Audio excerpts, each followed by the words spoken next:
Hello दोस्तों, अगर आप लोगों को एनिमेटेड हॉरर स्टोरीज देखना पसंद है तो आप मेरे वीडियो को एक लाइक करके जा सकते हैं। मेरा नाम सूरज है और मैं वीज़ा बनाने का काम करता हूँ। और हमारे फैमिली में मेरे माताजी, पिताजी और मेरा छोटा भाई और मैं, हम लोग कुल 4 जन हैं। एक बार की बात है, मेरे ऑफिस में एक आदमी आया जिसको यूएस जाना था और फिर मैंने उसका वीज़ा बनाकर दे दिया।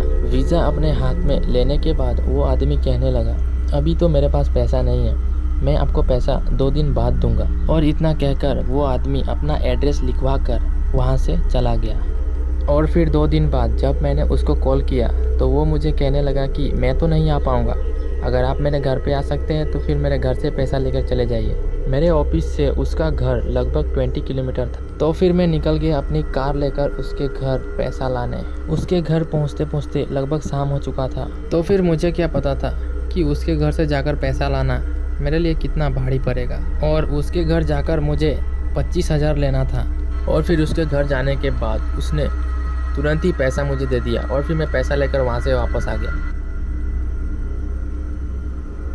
और फिर मैं गाड़ी चलाते चलाते यही सोच रहा था कि भाई आज तो काफ़ी लेट हो गया। और फिर थोड़ी देर तक गाड़ी ड्राइव करने के बाद मैं अपने घर को पहुँच गया। घर जाने के बाद जब मैं फ्रेश होने के लिए बाथरूम में गया, पता नहीं क्यों पर मुझे बहुत ही अजीब सा लग रहा था। अचानक से मेरा सिर बहुत ही भारी भारी लग रहा था। यही सब सोच रहा था कि अचानक से मेरे साथ ऐसे कुछ चीज़ें होने लगे जो कि मैंने ज़िंदगी में भी नहीं सोचा था।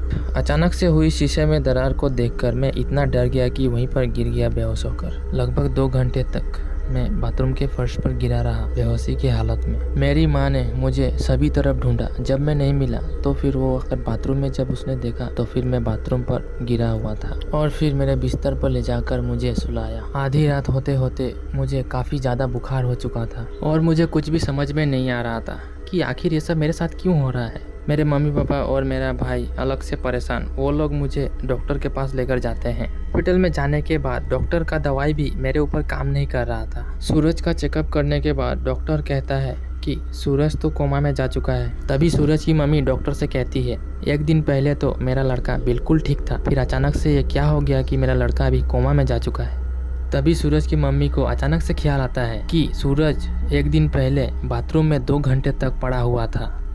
तभी सूरज की मम्मी कहती है कि मेरे बच्चे को कोई डॉक्टर ठीक नहीं कर सकता, मुझे पता है मेरे बच्चे को कौन ठीक कर सकता है। और फिर ये लोग सूरज को लेकर घर आ जाते हैं। सूरज के मम्मी के पास एक अघोरी बाबा का कॉन्टेक्ट नंबर था, क्योंकि सूरज की मम्मी भूत प्रेत के ऊपर बहुत विश्वास करती थी। इसलिए उन्होंने बाबा के पास तुरंत ही कॉल कर दिया। कॉल करके बाबा को सारी बात बताई।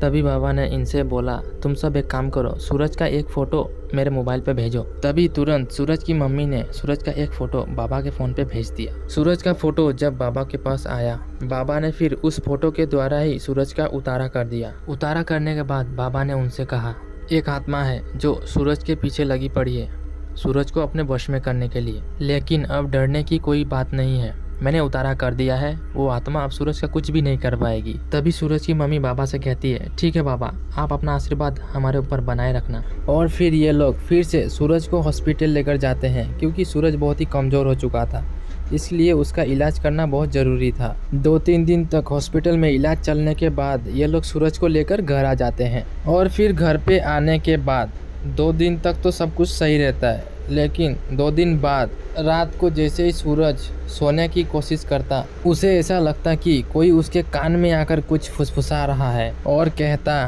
तो तुम्हें क्या लगा मैं तुम्हें छोड़ दूंगी? मैं तुम्हें नहीं छोड़ूंगी, मैं तुम्हें अपने साथ ले जाऊंगी। और फिर सुबह सूरज नींद से जगने के बाद उसके मम्मी पापा और उसके भाई को बुलाता है और सारी बात बताता है कि आखिर रात में उसके साथ क्या क्या होता है। तभी सूरज के मम्मी पापा डिसाइड करते हैं कि आज से तू रात को अकेले नहीं सोएगा, हम दोनों भी तेरे साथ ही सोएंगे। और फिर इतना सब होने के बाद सूरज जब रात को अपने मम्मी पापा के साथ में सोता है, तभी कोई अनजान सी चीज़ उसका गला दबाती है। सूरज अपनी पूरी ताकत लगाकर चिल्लाने की कोशिश करता है, लेकिन वो कुछ भी बोल ही नहीं पाता और वो थोड़ी देर में ही वहाँ पर बेहोश हो जाता है। और फिर सुबह होने के बाद सूरज अपनी मम्मी पापा और अपने भाई को सारी बात बताता है कि आखिर उसके साथ रात में क्या हुआ था। तब उसके मम्मी पापा को समझ में आ जाता है कि वो चीज अभी तक इसका साथ छोड़कर नहीं गई है। और फिर से सूरज के मम्मी पापा बाबा के पास फिर से कॉल कर देते हैं। बाबा, ये सब तो ठीक होने का नाम ही नहीं ले रहा है।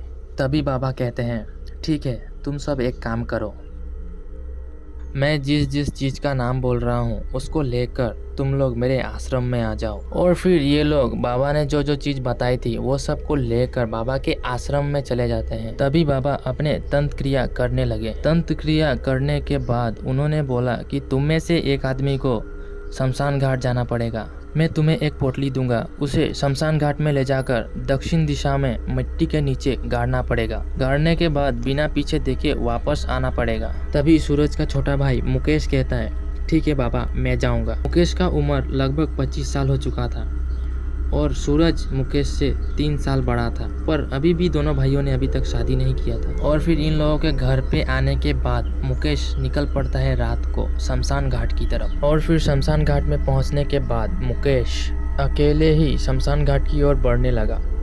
मुकेश को काफ़ी डर भी लग रहा था, क्योंकि मुकेश ने ऐसा पहले कभी किया भी नहीं था। लेकिन अपने भाई की जान बचाने के लिए मुकेश कुछ भी करने के लिए तैयार था। और फिर हनुमान जी का नाम लेते हुए मुकेश शमशान घाट के अंदर चला गया। शमशान घाट के अंदर जाते ही मुकेश को जो चीज़ बताया गया था वो वहाँ पर फटाफट करके वहाँ से निकलने लगा। जब वो वहाँ से अपना काम करके आ रहा था तभी उसे ऐसा लगा कि उसके पीछे कोई खड़ा है, लेकिन उसकी हिम्मत नहीं हो रही थी कि वो पीछे मुड़कर देखे। और फिर मुकेश अपनी कार लेकर शमशान घाट के बाहर निकलने लगा। और फिर शमशान घाट के निकलने के टाइम कार के शीशे में उसने पीछे देख लिया था कि आखिर पीछे क्या हो रहा है और कौन सी चीज थी जो वहाँ पर खड़ी थी। फिर उसके बाद सूरज की कार आगे बढ़ ही नहीं रही थी, कितना भी एस्केलेटर दो जा ही नहीं रहा था आगे। और फिर मुकेश ने जब पीछे देखा तो उसने देखा कि कुछ चीज है जो हवा में अटकी हुई है। और फिर मुकेश ने हनुमान जी का नाम लेते हुए एस्केलेटर में जैसे ही पैर मारा, फिर गाड़ी हवा की रफ्तार से होती हुई वहां से बाहर निकल गई। वहां से निकलने के बाद मुकेश जैसे तैसे करके अपने घर पहुंच गया।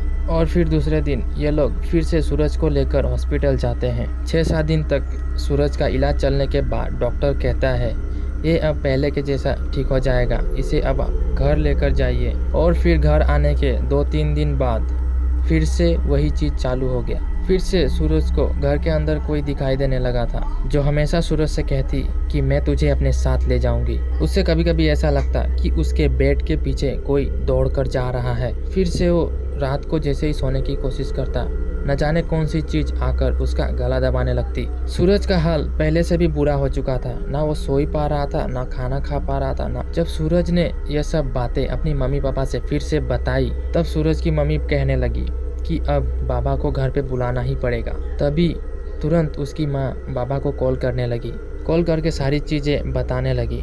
तभी बाबा ने इनसे कहा कि ठीक है, मैं 3 दिन बाद तुम्हारे घर पर आता हूँ।